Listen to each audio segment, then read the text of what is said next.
Welcome back, dudes. This is going to be how I turn my garage looking from this into this.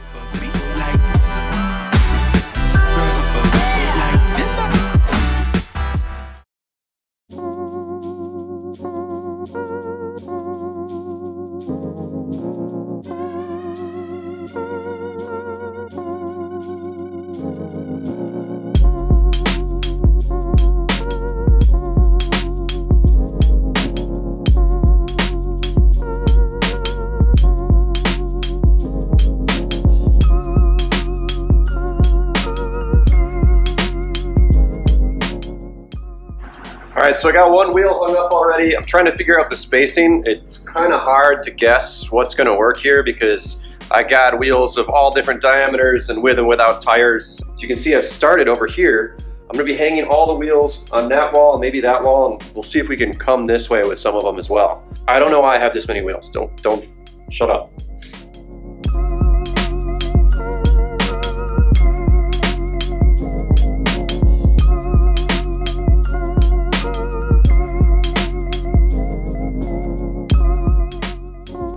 Alright, so the racking I'm using is made by Slackhand Industries. It's actually sold pretty commonly for woodworking, like lumber storage. It's actually how I got this in the first place. I was cruising around and I found an estate sale and they had a ton of this stuff for 25 bucks, so I bought all of it. The only thing that sucks is I want more of it, and it's actually really expensive because this is an industrial racking system for underground conduit and cables and stuff. It's definitely not cheap, but it is really strong. So, I mean, you get what you pay for, I guess. The longest brackets hold 300 pounds on the end. The shorter ones hold even more. So, yeah, you can put a ton of weight on this stuff. Once you get your top one mounted, just throw another one in the middle and another one in the bottom, and that should hold pretty much anything you can think of.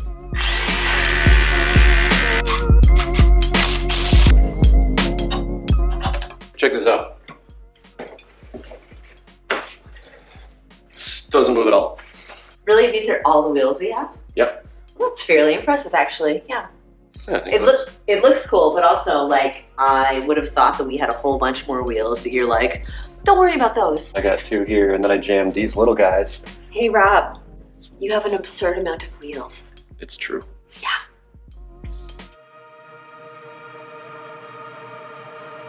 I've got a couple ideas on how to make this extra cool and take it to the next level.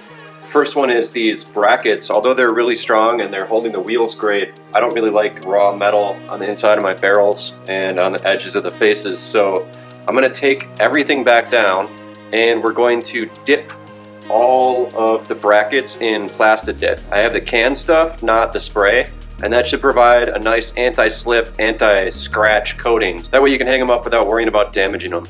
The other thing that I'm going to do is something that is going to be cool. I just found some puck lights. They're RGB puck lights from Black & Decker. They're not battery powered. They just sort of daisy chain together. But before I do that, I'm going to dip all these brackets and we're going to rehang the wheels. Otherwise, I'm never going to do it. So let's just do it quick.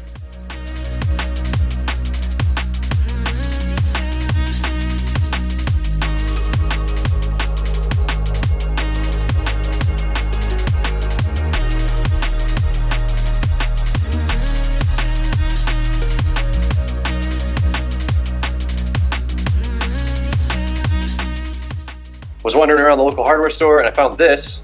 This is a 7 puck color changing LED kit. So we've got these little pucks here with a remote, and I think you can get around 2 feet of wire in between each puck, which should be enough to go from wheel to wheel to wheels. So I should be able to backlight these things. Pretty stoked about it. So let's hang all the wheels back up now that I have the shortened anti-scratch, anti-skid brackets.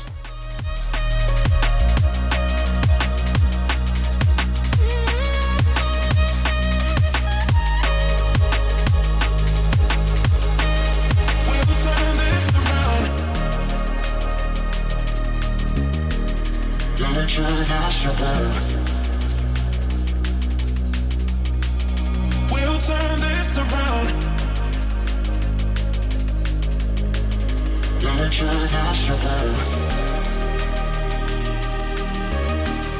We'll turn this around.